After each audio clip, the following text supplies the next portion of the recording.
Okay, so here we are live once again with another DC Multiverse Mcfarlane Toys unboxing, and this is from Mcfarlane Toys Digital. This is Batgirl, Stephanie Brown. Brown? I don't know why I went all Scarface there for a second. Uh, Batgirl, Stephanie Brown from Batgirls. Yes, Stephanie Brown, aka the Spoiler, aka Batgirl. She started out as the Spoiler. That was how she first appeared. Not long after Tim Drake was introduced as the new Robin, this character was introduced as a possible love interest for Tim Drake, but it took a while for them to finally get together, and they wound up breaking up again. And now Tim Drake's dating a dude or whatever. I don't know. They want to have more like LGBTQ plus MIA DIC. I don't know what all. How many letters are in that now? I forget. But they wanted to have more representation of that, so they decided to make Tim Drake bisexual and have him date a dude. But who knows? Maybe him and Stephanie will get back together one of these days. Who knows what'll happen? But nice piece of artwork on the back. So yeah, she was introduced as the Spoiler, and Stephanie Brown was the daughter of a minor Batman villain called the Clue Master. Yeah, kind of a Riddler knockoff, we're being honest. But yeah, she was introduced as a would be vigilante around that time, and kind of had an interesting thing going on, like almost sort of an adversarial relationship with Robin, kind of a rival. She was created, I believe, by Chuck Dixon and Tom Lyle, who was the creative team that worked on the Robin miniseries. And they also, like, around the time that one of the Robin miniseries would come out, Chuck Dixon and Tom Lyle would also do a storyline in the standard Batman comic book.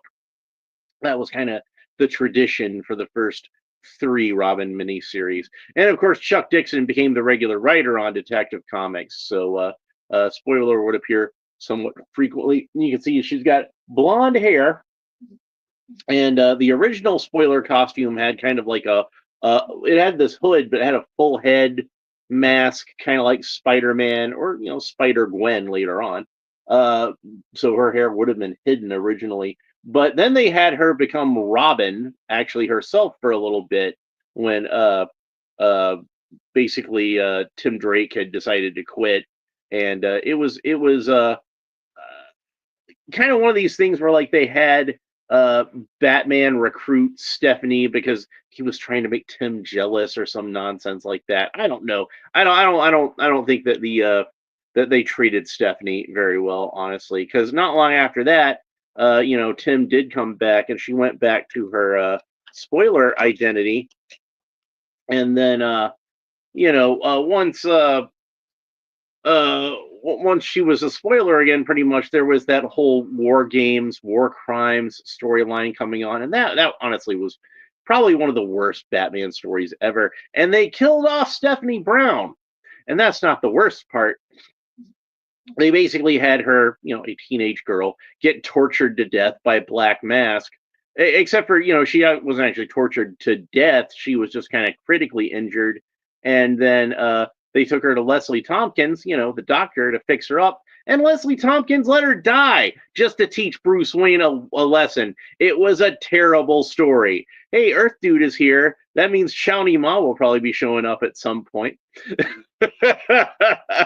Coincidentally enough. And hello right back to you.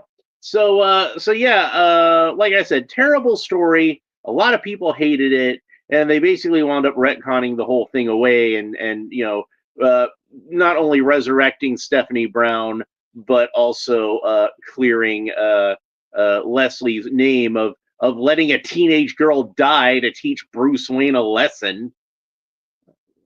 Like, can you think of anything more out of character?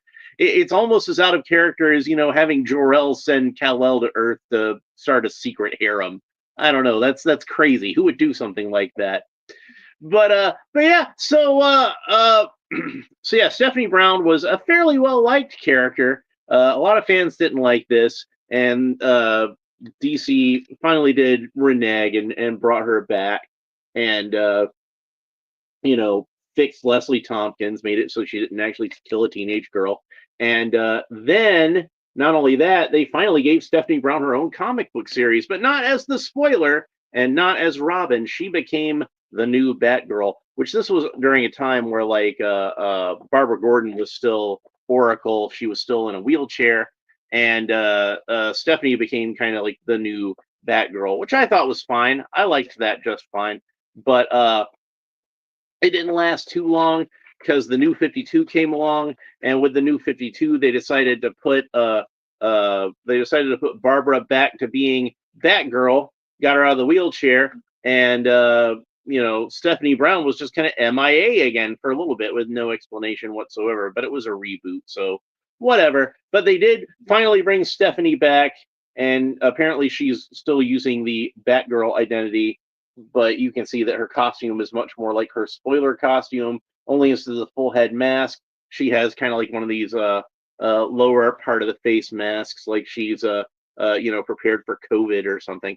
So yeah, finally brought this character back, and I finally got an action figure of her. I don't know if I've ever had an action figure. I know I have ever had an action figure of the spoiler. I don't even know if they've ever made an action figure of the spoiler. So she comes with a couple of accessories, kind of standard Batman family accessories. She's got her grappling hook launcher. Set that aside for the moment, and she has a huge, absolutely huge golden batarang. So let's have a look at that. And the tape stuck to the batarang. Some very sticky tape. I'm just going to stick it on the edge of my desk for now. But there we can get a look at that. And then let's go ahead and have a look at the figure stand and the trading card. So yeah, this is the second of 4 Mcfarlane digital figures that I got recently. I got the No Man's Land Batman that I opened yesterday, and Stephanie Brown that I'm opening today, and I believe the next episode should be Saturday. We're going to go ahead and open up the Monarch. And lastly, I'm going to save Nightwing for last because I like Nightwing, and I'm looking forward to that figure. So we're gonna save that one for last. And I was kind of debating on which figure to open today, and I decided to just randomly reach into the box and grab one without looking, and it turned out to be Nightwing. And I'm like, you know what? I actually do want to save this one. I thought of that at the time. So I decided instead to grab the next figure that I randomly pulled out of the box, and that was Stephanie. So there's a figure stand. It's one of the Mcfarlane Toys digital figure stands. And I don't like those as well as the DC figure stands because these are DC characters, not McFarlane characters. And there shouldn't be a picture of Spawn on a DC action figure stand. That's just weird. So, and then we have the little thing for the NFT. Set that aside. I don't really bother with those, but whatever, it's in there. So I figured I'd point out this in there. So we got spoiler, Batgirl, Stephanie Brown, former Robin, whatever you want to call her. Nice piece of artwork there. Same piece of artwork you saw on the back of the package. There's what the back of the card looks like. And it reads, McFarlane Toys Digital, Batgirl, real name Stephanie Brown. As Batgirl, Stephanie fought crime on her college campus at Gotham University. With the help of her own oracle of sorts, computer expert Proxy, thanks to a grant from Batman Incorporated, Batgirl set up shop in her own Batcave-like hideout she called the Firewall. I haven't read that series, so I think I might try to read that series sometime if I can find the time. Like I said, I do like Stephanie Brown. I like Batgirl just in general. Obviously, like Barbara Gordon is one of my favorite characters, so I like the Stephanie Brown version of Batgirl also. And I believe that Barbara was in that series, and Stephanie was in that series, and Cassandra Cain or whatever. I never really thought about this before, but Barbara Gordon was Batgirl, Barbara Gordon was Oracle, and then the other the second Batgirl was Cassandra Cain. Cassandra was of course the name of one of the ancient Greek oracles. I wonder if they did that on purpose. I never thought about it.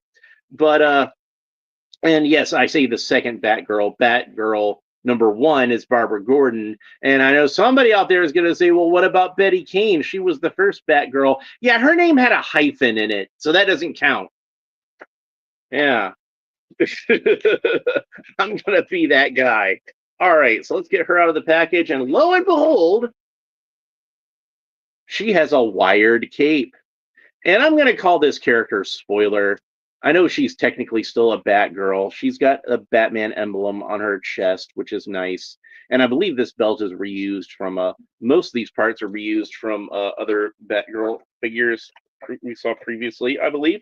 I think that these are the same thighs that are on that Batgirl. It might be the same thighs that are on the Three Jokers Batgirl, which I thought I had around here somewhere.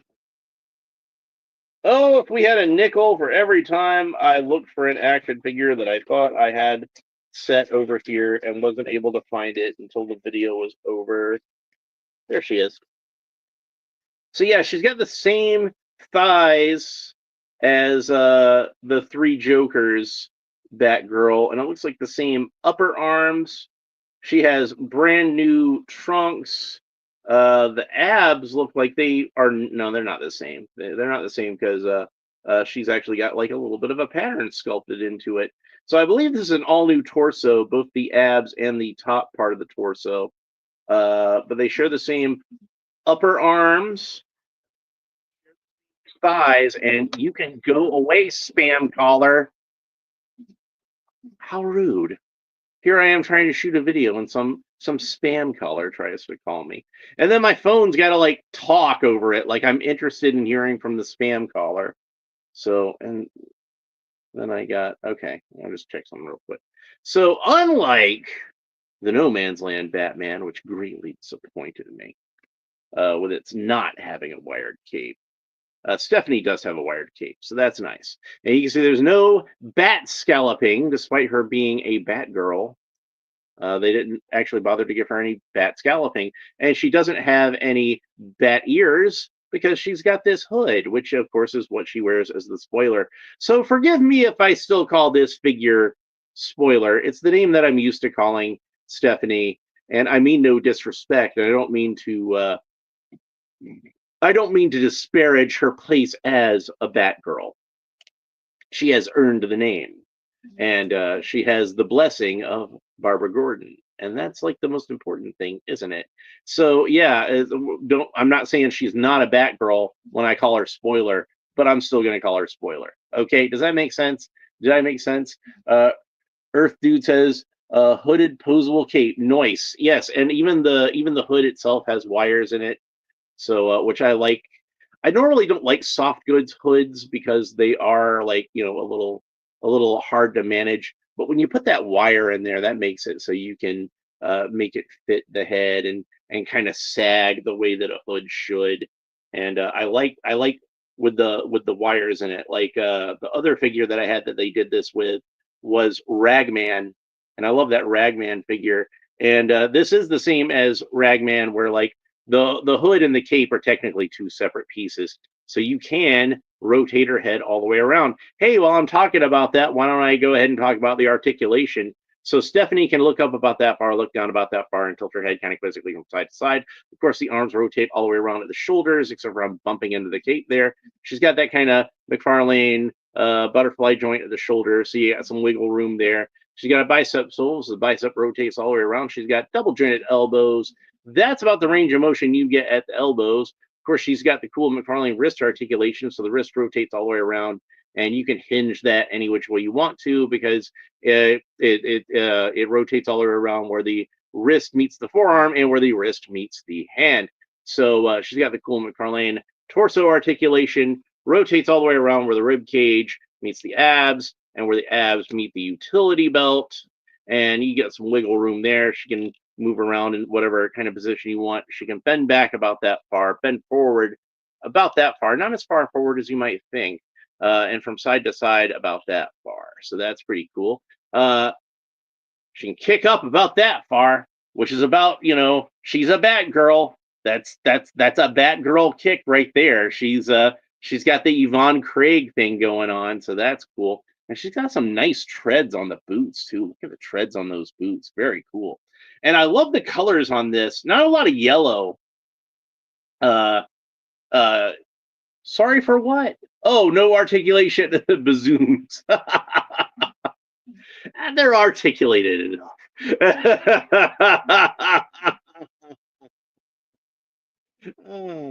Where was I? Oh, yeah, get a little bit of wiggle room here. It's not a full articulation that rotates all the way around, but it moves enough for some posability. Where'd I put Barbara Gordon?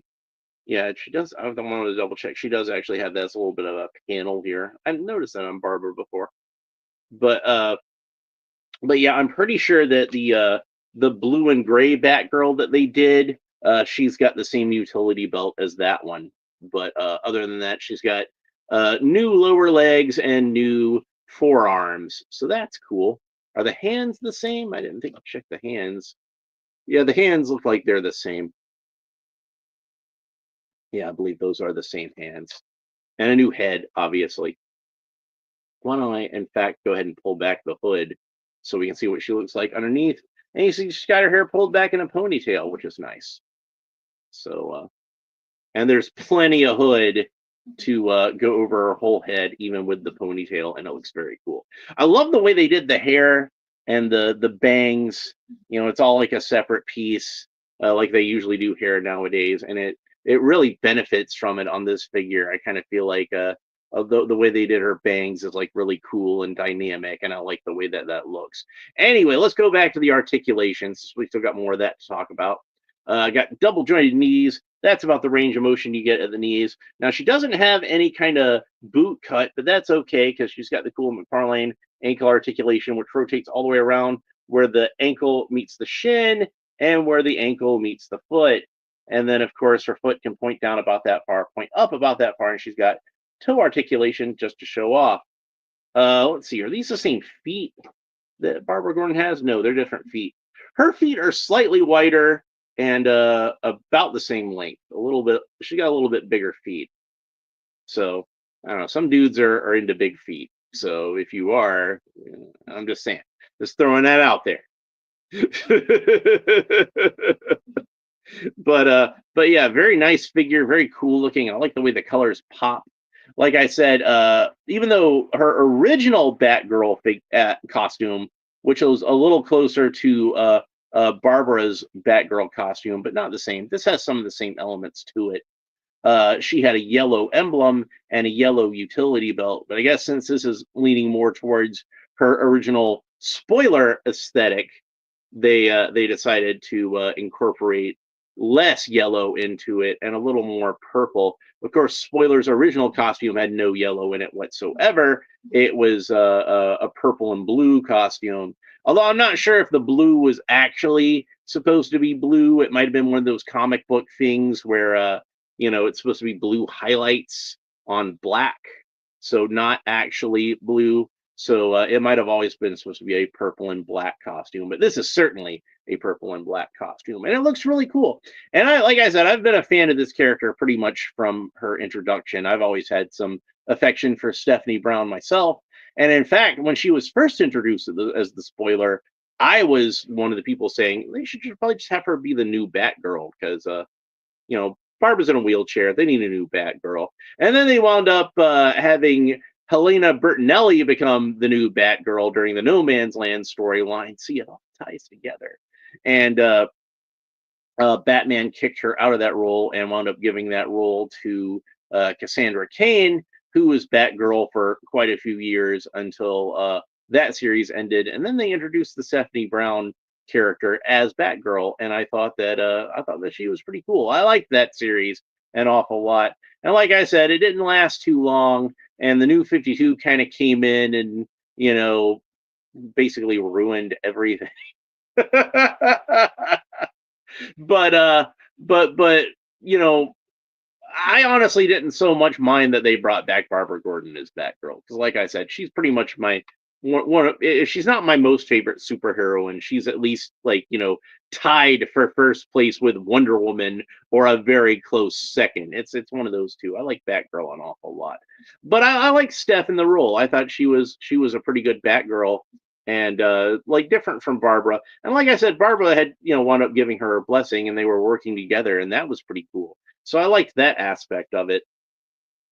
you know, uh, these characters sometimes grow and change or have the illusion of change and step into different roles.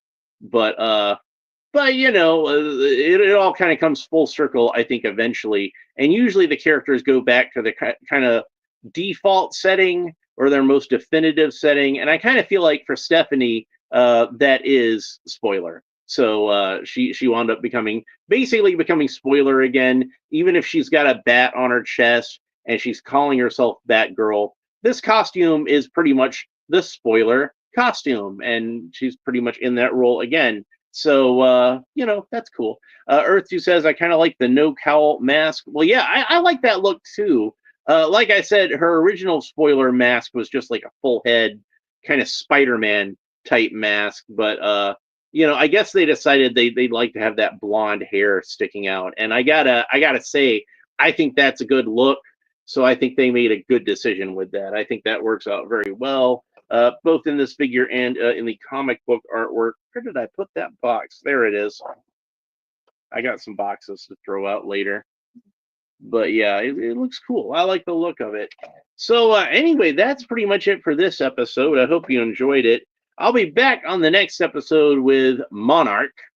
And like I keep saying that was an all Batman character wave, because you had Nightwing, you had Spoiler, you had Batman himself. But Monarch's not a Batman character. Oh, the accessories. Yeah, I should talk about the accessories. Thanks for reminding me. I almost forgot. So she has the grappling hook gun, which, like a lot of Mcfarlane grappling hook guns, just kind of permanently has the line coming out of it. It looks really cool as far as like getting a dramatic sort of she's firing off the grappling hook to climb up the building sort of way. You can get some cool poses out of that, which I like. But I do wish that they would, especially since DC's not being weird about guns anymore, apparently, I do wish they'd make these lines removable so you could have her just like, maybe if you could pull the grappling hook off the line and the line off of the launcher, and you could just stick the grappling hook into the launcher. Like, that would be a cool thing to have. Anything that gives you more display options, I think, is good. And then, of course, she's got her gigantic batarang. This is one of the biggest batarangs that I've seen come with any Batman character. And it's funny because it comes with a girl. But she didn't hold on to it very tightly. It fell right out of her hand. And it fell either into the floor somewhere or into my big box of stuff. And it might have fallen under my couch. So just trust me when I say it was a gigantic batarang. A gigantic golden batarang. So it is. I did show it earlier in the video. I just didn't get around to showing it in the character's hand. But yeah, that's pretty much it for this episode. I hope you enjoyed it. If you did, please make sure that you like and subscribe. YouTube likes it when I say like and subscribe, so make sure that you like and subscribe so that more people can watch these videos and more people can like and subscribe. And I can tell them to like and subscribe, and then they can like and subscribe and spread it out to more people so they can like and subscribe. Oh, one other thing I wanted to do in this video before I end it. Let's get a shot of her next to Tim Drake. So that hits my 90s nostalgia button right there, seeing those two together. And take care of yourself, Earth Dude. Good seeing you, as always. But thank you, everyone, for watching. Hope you enjoyed it. We'll be back on the next episode with the Monarch, and we will discuss my theory as to why he actually kind of does count as a Batman character. We'll get back to that. We'll get back to that. You have a good day. Thanks for watching. We'll talk to you next time. Bye.